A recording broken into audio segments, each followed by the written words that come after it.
தமிழகத்தில் பேச முடியாததால் கரூர் சம்பவத்திற்கு பிறகு 72 நாட்கள் கழித்து புதுச்சேரியில் ஏதோ சொல்ல வேண்டுமென்று தாவேக தலைவர் விஜய் கூறிவிட்டு சென்றிருப்பது வன்மையாக கண்டிக்கத்தக்கது என்று புதுச்சேரி உள்துறை அமைச்சர் நமச்சிவாயம் கண்டனம் தெரிவித்துள்ளார். இது தொடர்பாக சட்டப்பேரவையில் செய்தியாளர்களை சந்தித்த அவர் இவ்வாறு கூறினார். நீங்கள் பணத்திற்கு பதில் எங்களுக்கு அரிசியாக வழங்க வேண்டும் என்று பொதுமக்கள் கோரிக்கை வைத்ததன் அடிப்படையில் மத்திய உள்துறை அமைச்சரிடத்தில் அணுகி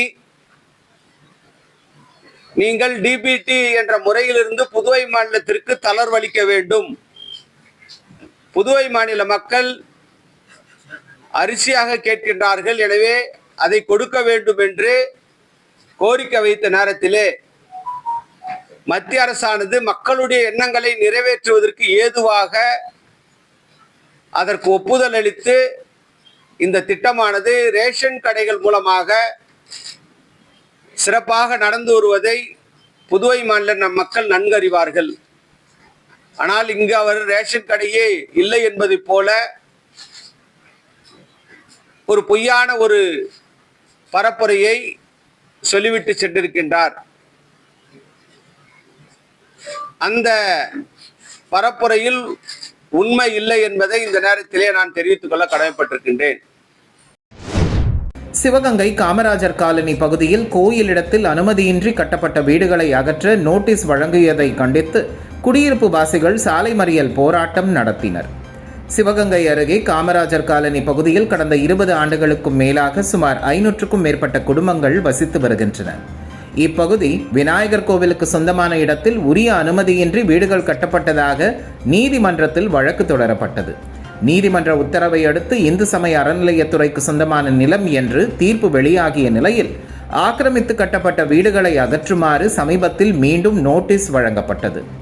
இந்த அறிவிப்பால் பெரும் பதற்றத்திற்கு உள்ளான அப்பகுதி மக்கள் சிவகங்கை மேலூர் சாலையில் சுமார் 100க்கும் மேற்பட்ட பெண்கள், ஆண்கள், சிறுவர்கள் என அனைத்து தரப்பினரும் அமர்ந்து சாலை மறியலில் ஈடுபட்டதால் வாகன போக்குவரத்து சில மணி நேரம் பாதிக்கப்பட்டது.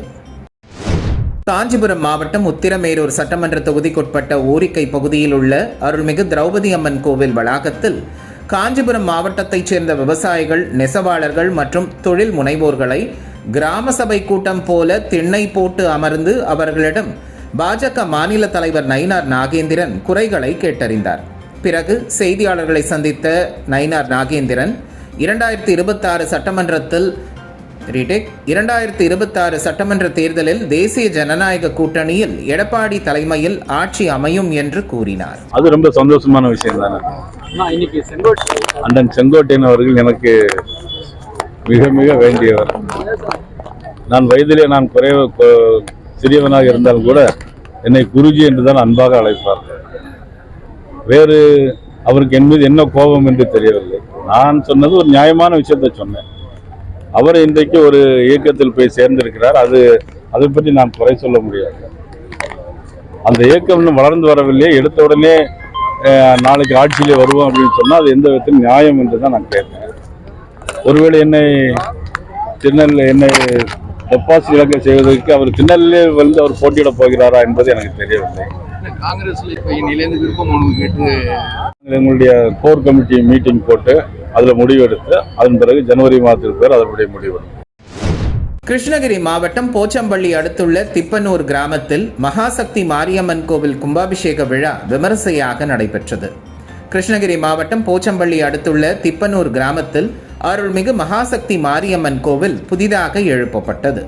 இந்த ஆலயத்தின் கும்பாபிஷேக விழா சிறப்பாக நடைபெற்றது. இதையொட்டி அதிகாலை முதலே நாடி சந்தானம், 2ஆம் கால யாக பூஜை, திரவியாகுதி, பூர்ணாகுதி உள்ளிட்ட யாக பூஜைகள் நடைபெற்றன. இதையடுத்து கடம் புறப்பாடு நடைபெற்றதும் விமான கலசங்களுக்கு புனித நீர் ஊற்றி கும்பாபிஷேகம் சிறப்பாக நடத்தப்பட்டது.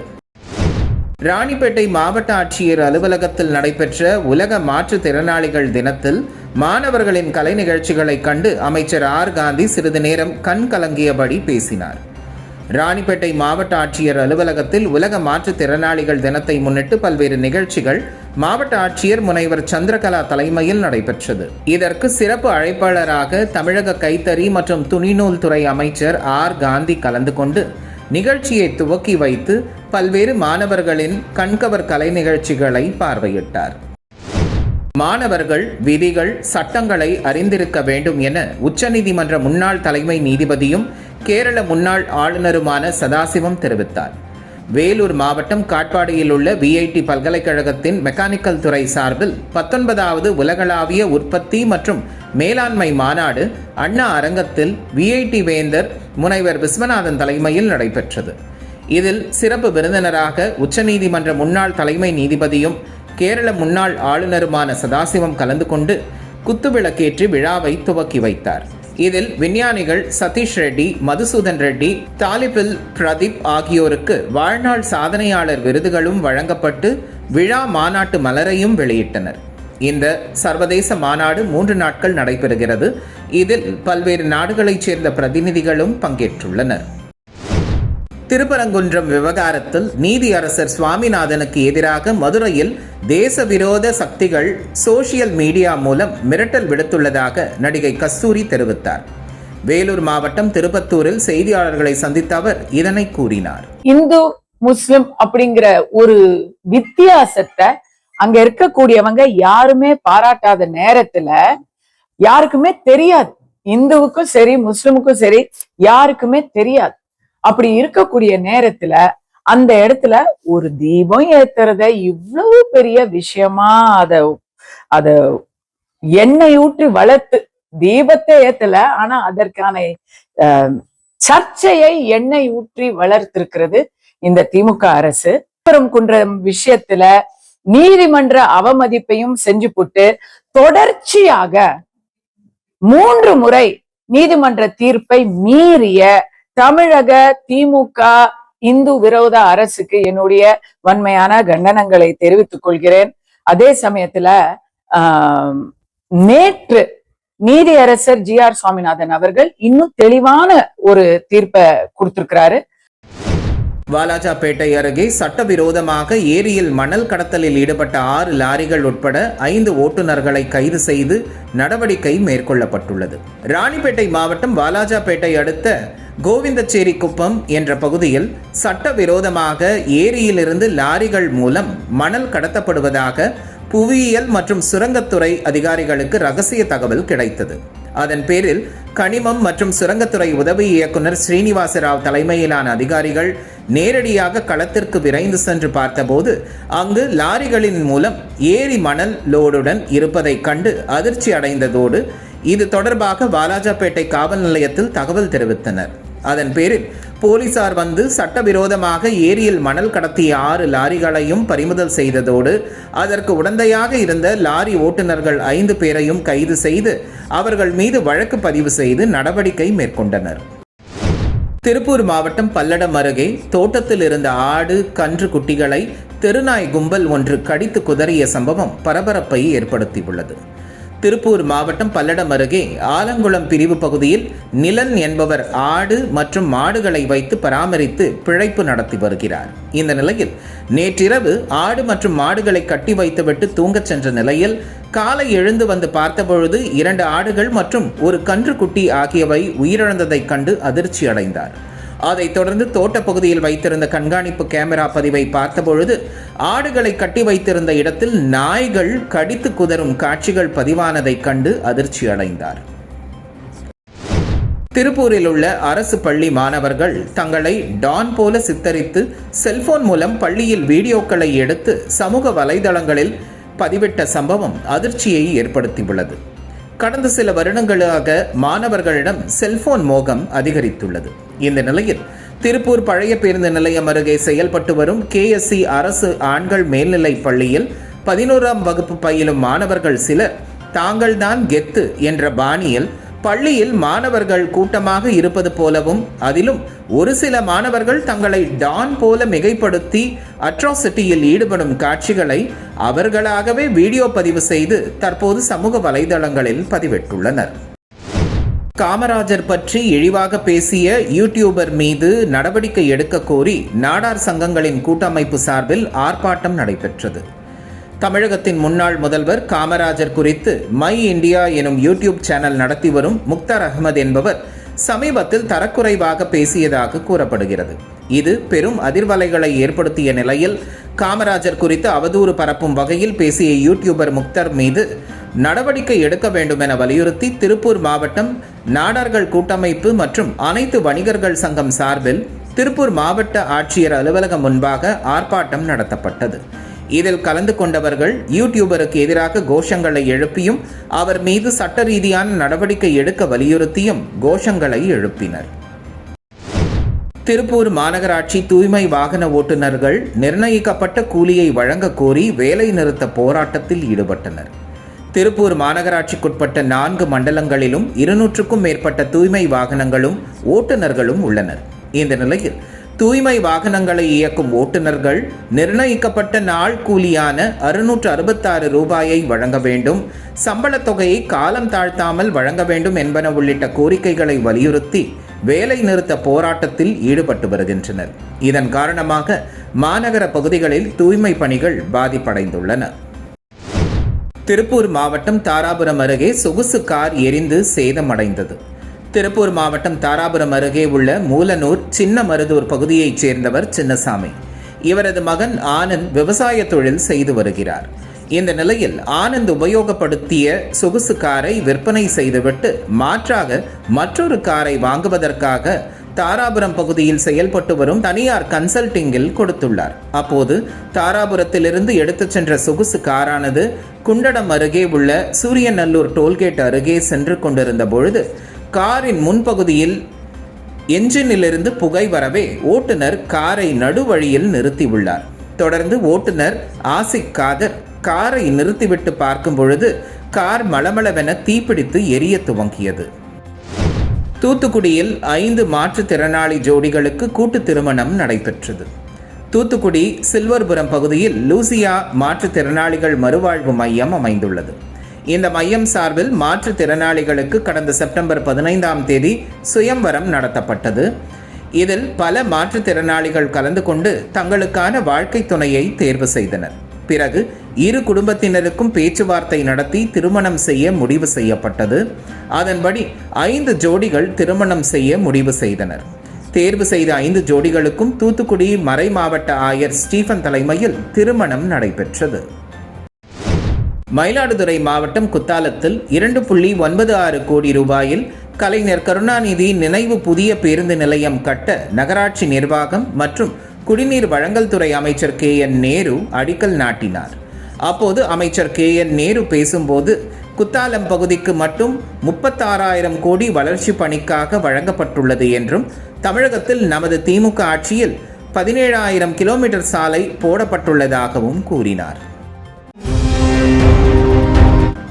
வங்கக்கடலில் பலத்த சூறைக்காற்று வீசுவதால் மீனவர்களின் பாதுகாப்பு கருதி ராமநாதபுரம் மாவட்ட மீனவர்கள் மீன்பிடிக்க செல்ல வனத்துறையினர் தடை விதித்துள்ளனர். அந்தந்த துறைமுகங்களில் படகுகள் நிறுத்தப்பட்டுள்ளது. வங்கக்கடலில் திடீரென பலத்த சூறைக்காற்று வீசக்கூடும் என வானிலை ஆய்வு மையம் எச்சரிக்கையை தொடர்ந்து ராமேஸ்வரம் பாக் ஜலசந்தி கடலில் காற்றின் வேகம் 45 கிலோமீட்டர் முதல் 55 கிலோமீட்டர் வேகம் வரையிலும் வீசக்கூடும். எனவே மறு அறிவிப்பு வரும் வரை மீனவர்கள் யாரும் கடலுக்கு மீன்பிடிக்க செல்ல வேண்டாம் என அறிவுறுத்தப்பட்டுள்ளது. படகுகளை இடைவெளி விட்டு பாதுகாப்பாக நிறுத்திக் கொள்ள வேண்டும் எனவும் மீனவர்களுக்கு அறிவுறுத்தப்பட்டது. மீனவர்கள் கடலுக்கு மீன்பிடிக்க செல்ல தடையால் ராமேஸ்வரம், மண்டபம் ஆகிய துறைமுகங்களில் 1000க்கும் மேற்பட்ட விசைப்படகுகள் நங்கூரமிட்டு நிறுத்தி வைக்கப்பட்டுள்ளது. வாலாஜாபேட்டை அருகே சட்ட விரோதமாக ஏரியில் மணற்கடத்தலில் ஈடுபட்ட 6 லாரிகள் உட்பட 5 ஓட்டுநர்களை சுரங்கத்துறை அதிகாரிகள் கைது செய்தனர். ராணிப்பேட்டை மாவட்டம் வாலாஜாபேட்டை அடுத்த கோவிந்தசேரி குப்பம் என்ற பகுதியில் சட்ட விரோதமாக ஏரியிலிருந்து லாரிகளில் மூலம் மணல் கடத்துவதாக புவியியல் மற்றும் சுரங்கத்துறை அதிகாரிகளுக்கு ரகசிய தகவல் கிடைத்தது. அதன் பேரில் கனிமம் மற்றும் சுரங்கத்துறை உதவி இயக்குநர் சீனிவாசராவ் தலைமையிலான அதிகாரிகள் நேரடியாக களத்திற்கு விரைந்து சென்று பார்த்தபோது அங்கு லாரிகள் மூலம் ஏரி இருப்பதைக் கண்டு அதிர்ச்சி அடைந்ததோடு இது தொடர்பாக வாலாஜாபேட்டை காவல் நிலையத்தில் தகவல் தெரிவித்ததன் பேரில் போலீசார் வந்து சட்ட விரோதமாக ஏரியில் மணல் கடத்தி 6 லாரிகளை பறிமுதல் செய்ததோடு அதற்கு உடந்தையாக இருந்த லாரி ஓட்டுநர்கள் 5 பேரையும் கைது செய்துள்ளனர். வெளிநாட்டின் தங்கி படிக்கும் பிரபல தனியார் பள்ளிக்கும் அரசு மருத்துவக் கல்லூரி மருத்துவமனைக்கும் வெடிகுண்டல் மிரட்டல் விடுக்கப்பட்டுள்ளது. நீலகிரி மாவட்டத்தில் கடந்த சில மாதங்களாக தொடர்ந்து அடையாளம் தெரியாத இமெயில் இருந்து பல்வேறு அரசு மற்றும் தனியார் நிறுவனங்களுக்கு வெடிகுண்டு மிரட்டலானது விடுக்கப்பட்டு வருகிறது. இந்நிலையில் உதகை அரசு தாவரவியல் பூங்கா அருகே உள்ள வெளிநாட்டவர்கள் தங்கி படிக்கும் ஹெப்ரான் என்னும் தனியார் பள்ளிக்கு இமெயில் மூலம் வெடிகுண்டு மிரட்டலானது விடுக்கப்பட்டிருந்தது. இதனைத் தொடர்ந்து வெடிகுண்டு நிபுணர்கள் மோப்பநாய் உதவியுடன் பள்ளி தீவிர சோதனையில் ஈடுபட்டு வருகின்றனர். இதேபோன்று உதகை அரசு மருத்துவக் கல்லூரி மருத்துவமனைக்கும் வெடிகுண்டல் மிரட்டலானது விடுக்கப்பட்டிருந்த நிலையில் தொடர்ந்து அரசு மருத்துவக் கல்லூரி மருத்துவமனை வளாகத்தில் வெடிகுண்டு ஏதும் உள்ளதா என வெடிகுண்டு நிபுணர்கள் தொடர்ந்து சோதனையில் ஈடுபட்டனர். திருப்பதி ஏழுமலையானை நடிகை ஸ்ரேயா தனது தாயார் மற்றும் மகளுடன் திருப்பதி ஏழுமலையான் கோவிலுக்கு வந்து சுவாமி தரிசனம் செய்தார். காலை சுப்பிரபாத சேவையில் பங்கேற்று ஏழுமலையானை தரிசித்துக் கொண்டார். தரிசனத்திற்கு பிறகு கோவிலில் உள்ள ரங்கநாயக மண்டபத்தில் வேத பண்டிதர்கள் வேத ஆசீர்வாதம் வழங்கினர். திருப்பதி தேவஸ்தான அதிகாரிகள் நடிகை ஸ்ரேயாவுக்கு தீர்த்தம், பிரசாதம் மற்றும் சிறப்பு மரியாதை செய்தனர். சிவகங்கை மாவட்டம் காரைக்குடி பர்மா காலனி பகுதியில் பேருந்து நிறுத்தம், மருத்துவமனைகள், போக்குவரத்து நிறைந்த குடியிருப்பு பகுதியில் FL2 தனியார் மதுபான கடை திறக்க அப்பகுதி பொதுமக்கள் எதிர்ப்பு தெரிவித்து போராட்டத்தில் ஈடுபட்டதை தொடர்ந்து தனியார் மதுபான கடையை தேவக்கோட்டை சார் ஆட்சியர் ஆயுஷ் வெங்கட் நவம்பர் 19ஆம் தேதி அன்று பூட்ட உத்தரவிட்டார். இந்நிலையில் வடமாநில அடியாட்களுடன் FL2 தனியார் மதுபான கடை பூட்டை உடைத்து திறக்கப்பட்டது. மதுபான கடை திறக்கப்பட்ட தகவல் அறிந்து அங்கு வந்த காரைக்குடி வட்டாட்சியர் ராஜா தன்னிடம் சாவி உடைத்து திறந்தீர்கள் என்று தனியார் பார் உரிமையாளரிடம் கேள்வி எழுப்பினார். அப்பொழுது வட்டாட்சியரை பார் ஊழியர்கள் மற்றும் உரிமையாளர்கள் மிரட்டியுள்ளனர். இதனையடுத்து வட்டாட்சியர் கடும் எச்சரிக்கையை விடுத்ததை தொடர்ந்து தனியார் மதுபான கடை அடைக்கப்பட்டது.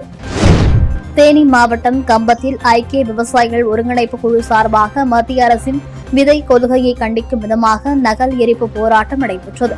இந்தியா முழுவதும் மத்திய அரசு கொண்டு வந்துள்ள விதை கொள்கை மற்றும் மின்சார தனியார் மையமாற்ற ஆகிய கொள்கைகளை கண்டிக்கும் விதமாக நகல் எரிப்பு போராட்டம் நடைபெற்று வருகிறது. இதன் தொடர்ச்சியாக தேனி மாவட்டம் கம்பம் சிக்னல் பகுதியில் ஐக்கிய விவசாயிகள் ஒருங்கிணைப்பு குழு சார்பாக மத்திய அரசை கண்டித்து நகல் எரிக்கும் போராட்டம் நடைபெற்றது. இந்த போராட்டத்தின் போது மத்திய அரசு கொண்டு மற்றும் மின்சாரம் தனியார் மயமாக்குதல் ஆகிய கொள்கைகளை கண்டித்து கோஷங்கள் எழுப்பப்பட்டது.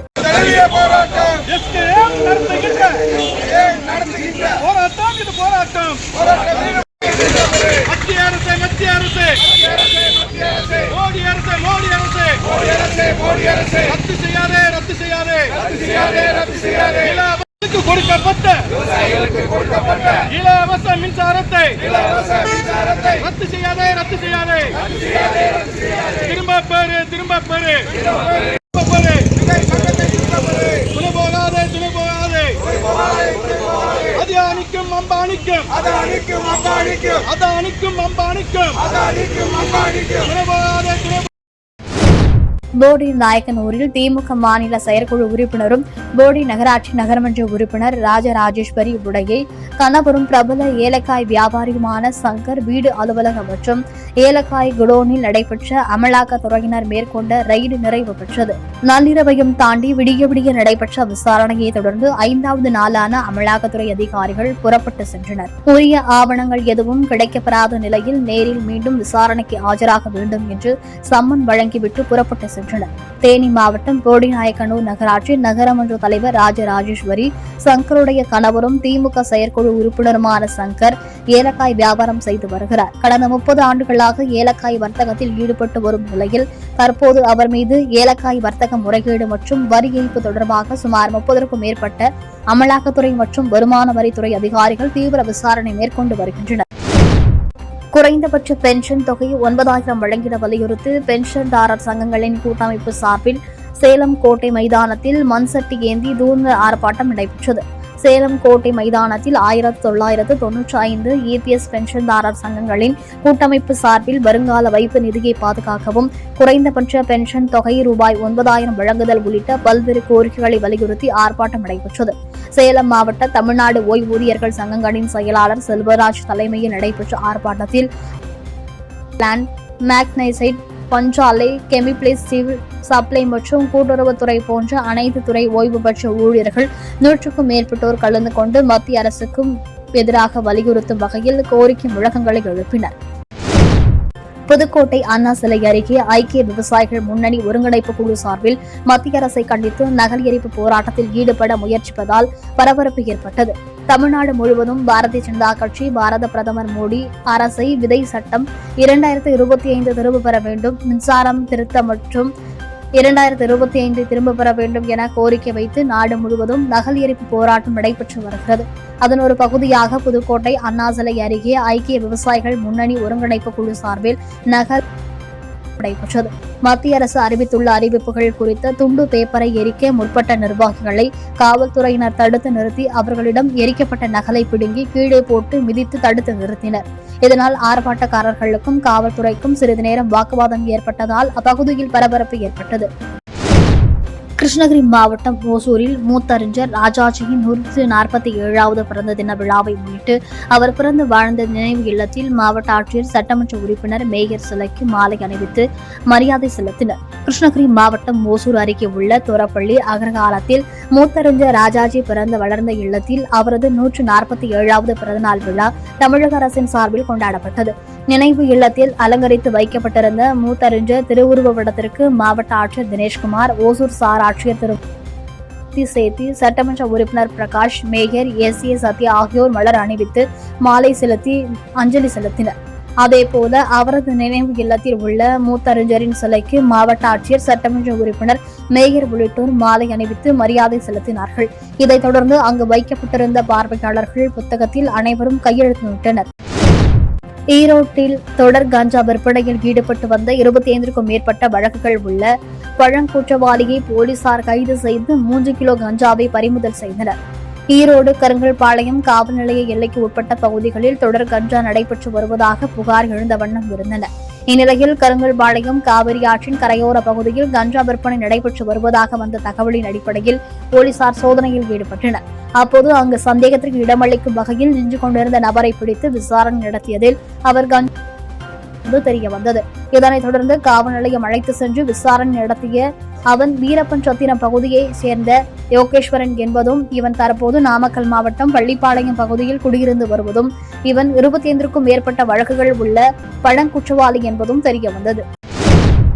புதுச்சேரியில் காவல்துறை சிறப்பாக செயல்பட்டது என விஜய் பேச்சுக்கு பாஜக மூத்த தலைவர் ராஜா வரவேற்பு தெரிவித்துள்ளார். சிவகங்கையில் செய்தியாளர்களை சந்தித்த அவர் இதனை கூறினார். உண்மையை எடுத்து சொல்லியிருக்கார். எப்போவுமே உண்மை யார் பேசினாலும் ராஜா வரவேற்பான். உண்மை பேசினா உண்மை நடந்தது தானே. கரூரில் இன்னும் மற்ற இன்வெஸ்டிகேஷன் நடக்கட்டுங்க. 41 பேர் செத்ததுக்கு யார் காரணங்கிற உண்மை வெளியில் வரும். தமிழ்நாட்டில் அரசாங்கத்தோட ஃபெயிலியர் நான் இன்றைக்கி சொல்லலை. செப்டம்பர் 27 இரவு என்னிடம் தொடர்பு கொண்டு பேசிய பத்திரிகை நண்பர்களுக்கு நான் அப்போவே சொல்லியிருக்கேன். It is the failure of administration. Karur மாவட்டம் குளித்தலை டிஎஸ்பி அலுவலகத்திற்கு கரூர் மாவட்ட எஸ்பி ஜோஸ் தங்கையா இன்று வருடாந்திர ஆய்வு மேற்கொண்டார். குளித்தலை உட்கோட்ட கட்டுப்பாட்டில் உள்ள குளித்தலை, நங்கவரம், தோகைமலை, லாலாப்பேட்டை, மாயனூர், சிந்தாமணிப்பேட்டை, பாலவிடுதி ஆகிய காவல் நிலையங்களில் முக்கிய வழக்கு கோப்புகளையும் அலுவலகத்தில் பராமரிக்கப்படும் ஆவணங்களையும் பார்வையிட்டு ஆய்வு செய்தார். மேலும் அலுவலகத்தில் பராமரிக்கப்படும் பதிவேடுகள், குற்ற சம்பவங்களில் ஈடுபடுபவர்கள் குறித்த கண்காணிப்பு பணிகள், குற்ற பதிவேடுகள், நிலுவையில் உள்ள வழக்கு கோப்புகளை பார்வையிட்டார். காவல் அலுவலக போலீசாருக்கு மேற்கொள்ள வேண்டிய பணிகள் குறித்தும் அறிவுரைகளை வழங்கினார். தொடர்ந்து விபத்து அதிகமாக நடைபெறும் குளித்தலை தேசிய நெடுஞ்சாலையில் நேரில் சென்று பார்வையிட்டார். விபத்துகள் நடக்காமல் இருக்க எந்தவிதமான நடவடிக்கைகளை மேற்கொள்ளலாம் என்பன பற்றி டிஎஸ்பி செந்தில்குமார், இன்ஸ்பெக்டர் கருணாகரன் மற்றும் போக்குவரத்து போலீசாரிடம் கேட்டு பல்வேறு ஆலோசனைகளை வழங்கினர்.